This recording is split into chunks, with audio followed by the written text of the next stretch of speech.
Hello दोस्तों, नमस्कार। मैं आप लोग का हार्दिक अभिनंदन करता हूँ अपने trader by stock market YouTube channel में। चलिए, वर्ल्ड में हाहाकार मच गया है फिर से। आइए देखते हैं क्या हाहाकार मच गया है। तो सबसे पहले तो ट्रम्प साहब को नोबेल पुरस्कार नहीं दीजिएगा तो हाहाकार नहीं बजेगा। आप ही बताइए। ट्रम्प साहब को नोबेल पुरस्कार नहीं दिए तो हाहाकार तो मरना, मतलब जो भी है, मचना तो स्वाभाविक है भाई। तो ट्रम्प साहब को आप लोग नोबेल पुरस्कार नहीं दिए। नोबेल पुरस्कार आप किसको दे दिए? मैडम को दे दिए। चलो ठीक है भाई, मैडम को दे दिए तो अभी जो हाहाकार का सिस्टम है उस पर चलते हैं और शुरू करते हैं। तो नोबेल पुरस्कार मिला नहीं तो ट्रम्प साहब बोले कि इसका तो हर्जाना भुगतना पड़ेगा, बस अब तो सुनामी आएगा। तो भाई ठीक है, लोगों ने भी बोला चलो ट्रम्प चाचा सुनामी लाओ। भाई तो ट्रम्प ने सुनामी ले आया। क्या ले आया? डाउजोन जो कि ऊपर से ठीक चला, उसके बाद ठप्पा 878 पॉइंट गया। बढ़िया बात है। नेस्डेक भी ठीक चला, उसके बाद धराम 876 पॉइंट, 3.5%। S&P 500 ठीक चला, धड़ाम 3%। और फैंग इंडेक्स ठीक चला, फिर धड़ाम 3.5%। आपका नेक्स्ट क्वेश्चन होगा कि सर अभी क्या करें और क्या हुआ? तो क्या हुआ तो हम कल ही बता दिए कि ट्रम्प साहब को नहीं दिए हैं नोबेल पुरस्कार। और लालू यादव के साथ हम बोल दिए ना कि जैसे नहीं, वो संसद में था, एक पुराना भाषण सुनिएगा जिसमें रेल मंत्री के लिए ममता दीदी बोलती है, तो अपना अपना लालू जी बोलते हैं कि रेल मंत्री ममता दीदी मांगी थी। तो ममता दीदी बोले कि हम नहीं मांगे थे लालू जी, हम नहीं मांगे थे। तो लालू जी बोलते हैं अच्छा नहीं मांगी तो नहीं मिलेगा, जाओ जो करना है करो। नहीं मांगी थी तो नहीं मिलेगा। बोला, सुनिएगा स्टेटमेंट, बड़ा मतलब कॉमेडी अंदाज में है और पक्ष विपक्ष सारे मुस्कुरा रहे थे। तो बढ़िया मतलब उनका स्टेटमेंट चला था। तो वही हम देखें कि नहीं मांगे थे तो नहीं मिलेगा, जाओ। यहाँ तो मांग रहा था भाई, यहाँ तो मांग रहा था अगला, आपने दिया नहीं। तो अब भाई साहब ट्रम्प आ गए हैं भस्मासुर अवतार में। अब भस्मासुर अवतार में सबसे पहले भस्मासुर को कौन दिखता है? तो भस्मासुर सबसे पहले अपना दाएं बाएं वाले को भस्म करेगा। बोला यार ऐसा कर, दाएं बाएं तो मेरा अमेरिका ही है, पहले अमेरिका को ही भस्म करते हैं। तो अमेरिका को भस्म कैसे करे? तो इसको पंगा में डाल देते, इसको उल्टे सीधे ना चक्रों में फंसा देते, इसकी अर्थव्यवस्था की ना बैंड बजा देते हैं। ट्रम्प साहब ने ऐसा सोचा। बोला मुझे ससुरा नोबेल नहीं दिया, मैं शांति दूत, मुझे नोबेल पुरस्कार नहीं दिया।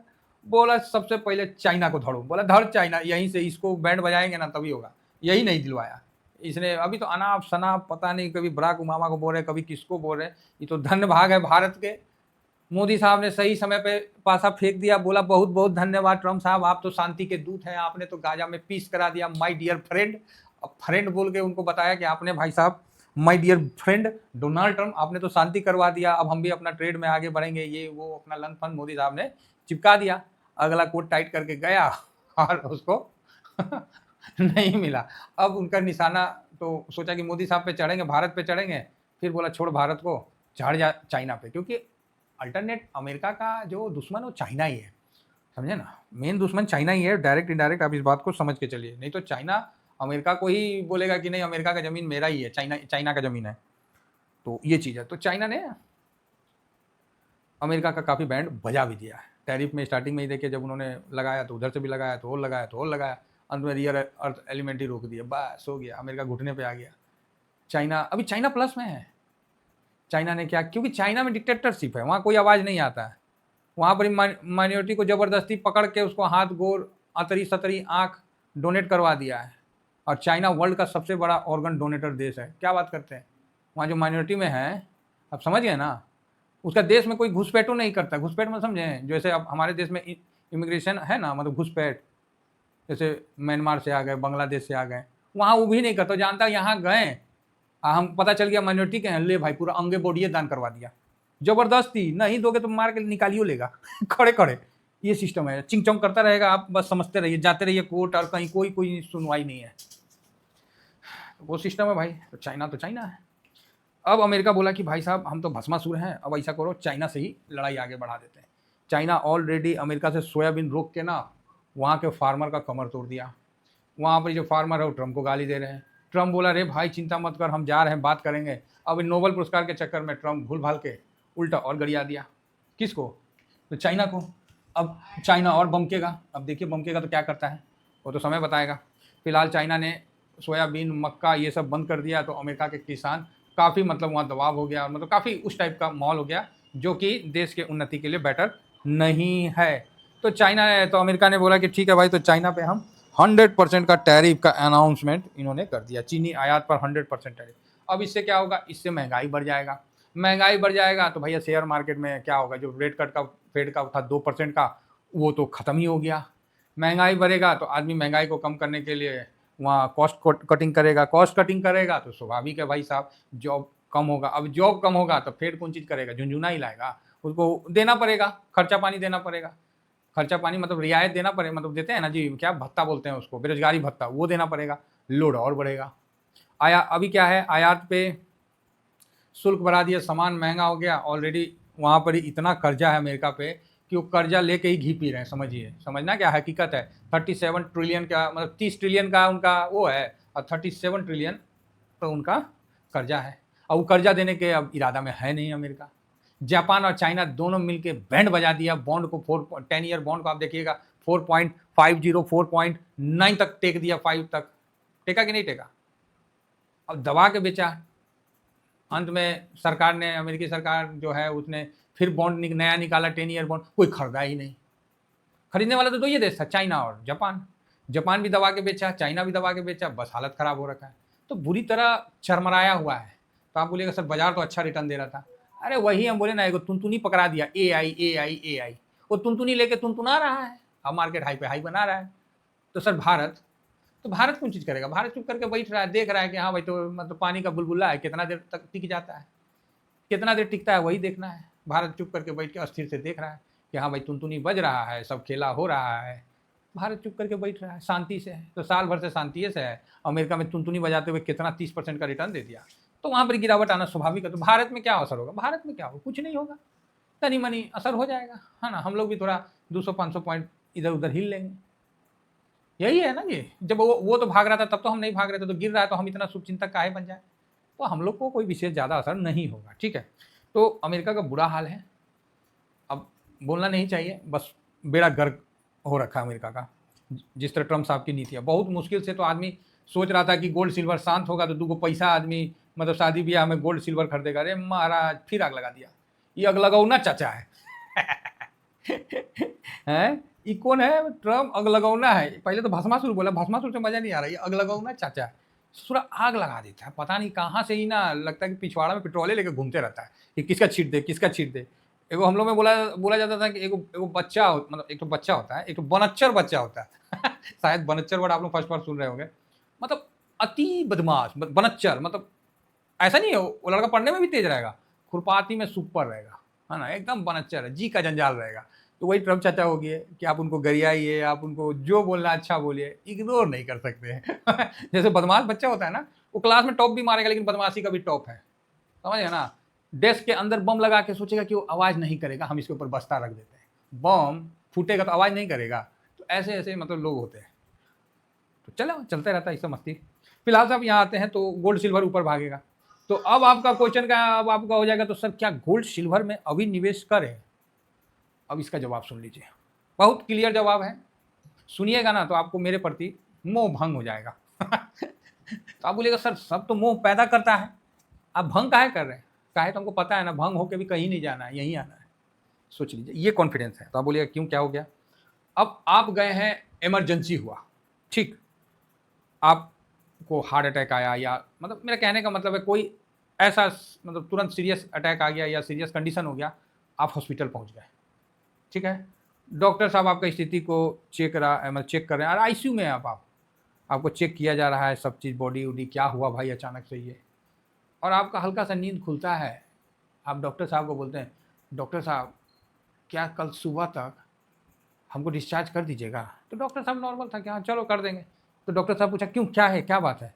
नहीं डॉक्टर साहब, मेरा दोस्त का बाराती है, उसमें सब नाच रहा है, हमको भी नाचना है, नहीं नाचेंगे ना डॉक्टर साहब तो उसको बुरा लग जाएगा। अब बताइए डॉक्टर क्या बोलेगा उस समय। अगर डॉक्टर ऑपरेशन थिएटर में होगा तो चप्पल उप्पल पहन के जाता है कि नहीं जाता है, जी हमको तो नहीं पता है, शायद नहीं जाते होंगे, या उसका कोई अलग सा शू वगैरह होगा, फिल्म उलिम में तो दिखाता है चल जाता है, तो पता नहीं मेरे को, हमको इस फील्ड का नहीं जानकारी है तो हम नहीं बोलेंगे। अगर जूता पहना होगा ना, जूता निकाल कर मारेगा तड़ातड़, बोलेगा ससुरा यहाँ जिंदगी और मौत के बीच में पड़ा हुआ है और तेरे को बारात में जाने का पड़ा हुआ है, ये कंडीशन है, समझे। अब आप बताइए हम ये काहे सुना है, ऑलरेडी जिन्होंने गोल्ड सिल्वर में अभी तक इन्वेस्ट नहीं किया है, इसके अलावा उन्होंने जहीं भी इन्वेस्ट किया वहां वो माइनस लेके बैठे हुए हैं कि नहीं बैठे हुए हैं। कहीं भी इन्वेस्ट किया माइनस लेके बैठे हुए हैं। गोल्ड सिल्वर में आपने इन्वेस्ट किया थोड़ा बोड़ा तनी मनी, तब भी आप लॉन्ग टर्म में है तो 70-80% लेके बैठे हुए हैं। आपने स्विंग वगैरह किया तो 30-40% कर लिया, आपने दोनों कर लिया तो समझिए 100% से ऊपर कर लिया। ठीक है, एक कंडीशन आपका है जो आप इतना रिटर्न बना के बैठे हैं, और एक बंदा आ रहा है जिसका ऑलरेडी सब चीज माइनस में है, और वो आपको बोल रहा है कि सर अभी बताइए गोल्ड सिल्वर में इन्वेस्ट करें। आप क्या बताइएगा? आप क्या बताइएगा? आप ही बताइए कि नहीं सर मेरे पास हैवी अमाउंट है, हम बोलिए तो हम डाल देते हैं। क्यों भाई, अभी तक कहाँ थे? सर पता नहीं था। तो पता नहीं था तो आपको हम बताते हैं, कभी भी किसी भी भाव पे पूरा पैसा नहीं डाला जाता। ये बात आप ध्यान से सुन लीजिए। ब्रह्मा जी भी आके बोले ना कि बेटा यहाँ डाल दो, तो मत डालिएगा, काहे तो आप टीवीएसएम के आदमी हैं। किसी भी जगह एक भाव पे सारा पैसा नहीं डालना है। हाँ, आपके पास मान लीजिए 10 लाख है तो 2 लाख डाल दिए तो कोई फर्क नहीं पड़ता है। ठीक है, फिर उसको आप स्ट्रेटजी से आगे बढ़ाना पड़ता है। इसी के लिए रूल नंबर 12 बताए हैं। तो 12 तो देखेंगे नहीं, जाके रूल नंबर 12 विजिट करिए, आपको समझ में आ जाएगा कि करंट मार्केट में कैसे इन्वेस्ट करके आगे बढ़े। फिर भी नहीं समझ में आता है तो राधे राधे। और जो पुराने इन्वेस्टर है, अब हम लोग को क्या करना है आप ही बताओ। गोल्ड सिल्वर में ऑलरेडी प्रॉफिट में है, अब ट्रम्प साहब रायता फैलाएं चाहे ट्रम्प साहब रायता पोछें, अब हमको क्या करना है? ऑलरेडी पोर्टफोलियो हेज किया हुआ है, मजबूत पोर्टफोलियो बना हुआ है भाई। 80-90% आपको प्रॉफिट में बैठे हुए पूरे, मतलब गोल्ड सिल्वर का अच्छा खासा लॉट में। दिक्कत क्या है? स्विंग अलग से प्रॉफिट बुक कर रहे हैं, दिक्कत कहाँ है? अब ट्रम्प साहब मेरे तरफ से तो बोल रहे हैं कि वो कुछ कर दें, यहाँ से मार्केट क्रैश हो जाए, गोल्ड सिल्वर यहाँ से 200% भाग जाए, दिक्कत कहाँ है? पोजीशन तो अपना बना हुआ है ना साहब, ऑलरेडी होल्डिंग में है लॉन्ग टर्म में, प्रॉब्लम ही नहीं है। हमें तो मार्केट में डर ही नहीं लग रहा है। ठीक है, मार्केट गिर जाएगा तो गिर जाए भाई, अपने को क्या करना है? जब गिर जाएगा तो फिर पैसा लगा देंगे। गोल्ड सिल्वर गिर जाएगा तो बहुत बढ़िया बात है, यहाँ तक स्विंग किए हैं, सोचेंगे कि ठीक है। मतलब हम लोग दोनों कंडीशन में हम लोग का बिहेव नॉर्मल रहेगा, कोई डरना नहीं है। लोग यहाँ डराएंगे यार, लोगों को अब लग रहा है कि गोल्ड सिल्वर में बहुत पैसा बनेगा। हाँ, जब दुनिया को लगता है ना कि इस जगह पैसा बनेगा, इतिहास गवाह है, वहाँ पार्किंग जरूर होता है। ठीक है, क्योंकि ये शेयर मार्केट का इतिहास है कि शेयर मार्केट इतना भी अच्छा नहीं है कि सबका प्यास बुझा दे। ठीक है साहब, तो इस जगह डरने घबराने का नहीं है। आपको सुनने में आएगा कि सिल्वर का खनन में शॉर्टेज हो गया, सिल्वर का दाम बढ़ने वाला है। ठीक है ना, बढ़ने वाला है। सिल्वर का दाम अभी 100 गुना बढ़ गया है, मतलब हाँ डबल हो ही गया, 100% बढ़ गया है। यहाँ से फिर आपको 100% बढ़ जाएगा, फिर वहाँ से 100% बढ़ जाएगा, वो तो ठीक है। हम क्या करेंगे? अगर मेरे पास पोजीशन नहीं है, 100% बढ़ा, अगर हम 70% भी नहीं कवर करके पोर्टफोलियो में रखें तो कौन फायदा ऐसा इन्वेस्टमेंट का साहब? क्या फायदा? इसीलिए सर सुकून होता है अपने टीवीएसएम फैमिली को पहले से जो अब हम लोग साथ चल रहे हैं ना, तो मैं तो सिर्फ यही वर्ड बोलता हूँ, सर मैं गाइड हूँ, मैं जो करता हूँ आपको दिख जाता है। इस मार्केट का एक दस्तूर है कि आप दूसरे को बता नहीं सकते एज पर सेबी गाइडलाइन। ठीक है, आपको अपने बुद्धिमत्ता का इस्तेमाल करना है और आपको अपना पैसा खुद इन्वेस्ट करना है, क्योंकि रिस्क आपका रहता है तो रिवार्ड भी आपका रहता है। इस चीज़ को गौर करके आगे बढ़िएगा। ठीक है, तो ट्रम्प साहब तो खूब रायता फैलाए हुए हैं महाराज। एक तो ई रायता 100% टैरिफ का, और उसके बाद एक और रायता फैला दिए। तो ये क्या है? तो बायोसिक्योर के लिए एक तो अलग ही बवाल कर दिए कि बोले कि नहीं जी, दवा कंपनी अब अमेरिका में जो भी अमेरिका चाइनीज दवा कंपनी ये नहीं करेगी। सीनेट ने चीनी बायोटेक पर कार्रवाई की मंजूरी दे दी, और पूरी कांग्रेस ने उसमें मंजूरी भी दे दी। ले भाई, अब तो हो गया बवाल, चीनी कंपनी धड़ाम धड़ाम नीचे गिरा, समझ रहे हैं। और बुरी तरह से अभी तो रायता फैल गया है, तो ये तो चाइना के लिए ज़्यादा मतलब है, तो अमेरिका के लिए भी है। इसके बीच में इसमें भारत पे पॉजिटिव व्हाइट हाउस ने पहले ही दे दिया था कि भाई देख लेना, जेनरिक पे नहीं है, प्राइवेट वाले पे है, तो टेंशन मत लो। तो ये भारत के लिए अच्छा अपॉर्चुनिटी भी होता है। पढ़े हैं ना जी, जब मतलब जो जगह खाली होता है तो उसको भरने के लिए दाएं बाएं से हवा उस रिक्त स्थान को भरती है, तो हवा चलता हुआ दिखता है, आंधी होता हुआ दिखता है। पढ़े थे ना जी भूगोल में, हैं ज्योग्राफी में पढ़े थे ना कि गर्मी से ऊपर हो गया हवा, तो उसको भरने के लिए दाएं बाएं से हवा आती है। तो भाई साहब, जब अमेरिका में जगह खाली हुआ तो दाएं बाएं से कंपनियाँ आती है कि नहीं आती है, इसको देखना पड़ेगा। तो फार्मास्यूटिकल में सबसे ज़्यादा इंडियन दवाई का महत्व है, और इंडियन फार्मा का एक अच्छा अपॉर्चुनिटी है। इसीलिए आप देखोगे कि फार्मा में तेजी बन रहा है। तो आप बोलिएगा सर तो क्या करना है? क्या करना पोजीशन अपना अपना पोजीशन देखिए, बना के चुप करके बैठे रहिए, है ना। अब देखिए, इन्वेस्ट करना नहीं करना ये आपको डिपेंड करता है। हम क्या कर रहे हैं वो बता देंगे। हम भी आराम से शांति से जो पोजीशन है लेके बैठ गए हैं, जो माइनस में था धीरे धीरे प्लस में आ रहा है, ठीक है। लेकिन एक चीज़ बता देते हैं, भारत का भी ना बहुत रॉ मटेरियल चाइना से आता है, चाहे फार्मा का हो चाहे किसी का हो, तो इसको भी नोट रखिएगा। ठीक है। तो कुल मिला के बहुत बढ़िया है। जिस तरह यूरोपियन देश अभी बोल रहा है ना, और खासकर अमेरिका के भारत तेल रूस से खरीद के बेच रहा है, तो टैरिफ लगा रहा ना, तो हो सकता है कि भविष्य में बोलेगा कि नहीं, आप रॉ मटेरियल चाइना से लाते हैं तो हम आप पे मेडिकल पे भी दबा रहे। चलिए वो तो बात की बात है, लेकिन वर्तमान में ये सब खबरें बहुत अच्छा है भारत के लिए, इकोनॉमी के लिए, और ETF इन्वेस्टर के लिए भी और अच्छा है, और TBSM वालों के लिए बहुत बढ़िया है। तो US मार्केट में भी पोजीशन है, ऑलरेडी स्विंग करके कंप्लीट हो रखे हैं। US मार्केट में खूब पैसा पोर्टफोलियो में दे रखा है, हम सब आप लोगों को शेयर करेंगे। मतलब बढ़िया है, कहीं कोई दिक्कत नहीं है। हम तो चाहते हैं कि जो सिचुएशन बन रहा है, अगर मार्केट नीचे आए तो खरीदारी का मौका देगा, ठीक है। तो कुल मिला के बहुत बढ़िया मार्केट है, एकदम मत डरिए। डर उसी को लगेगा जिसने पोर्टफोलियो को सही तरीका से मैनेज नहीं किया है, वो हर घड़ी डरा हुआ रहेगा।